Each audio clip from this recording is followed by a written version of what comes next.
По откриената ранохристијанска црква, најверојатно од 5 век, археолозите од Кумановскиот музеј продолжија да го истражуваат локалитетот градиште Бислим во село Пчиња.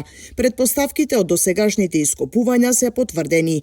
Постои црковна градба долга околу 20 метри, а широка 10. Тврдината не била само привремено воено утврдување, туку голема населба. Ова година го откривме и нартексот на црквата и она за предпоставувавме, не бевме сигурни, значи од десната страна гледаме дека имат зидови кои што водат према југ, што значи дека постои уште една просторија врзана со нартексот, односно анекс на црквата, чија што функција допрва ќе ја утврдиме и ќе истражуваме. Најдовме еден фрагмент од камен, кој што укажува дека се декориран камен, кој што укажува дека се работи за декорација од ограда, веројатно на Амвон, значи местот каде што се држеле проповедите. Откриени се неколку подови, што значи дека градбата се правела во фази и била обновувана. Истата била залепена до кулата на тврдината. Отприлике знаеме од каде бил влезот во самата градба, знаеме дека веројатно постоел пат кој што водел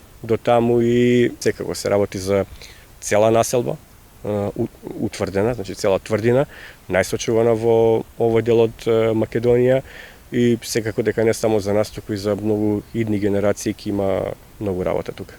За да стигнат до самиот локалитет, археолозите поминуваат половина час пеш по непристапен предел во клисурата. Истражувањата се поддржани од Министерството за култура и туризам, Кумановскиот музеј и годинава аплицираше за продолжување на проектот, меѓутоа програмата се уште не е објавена.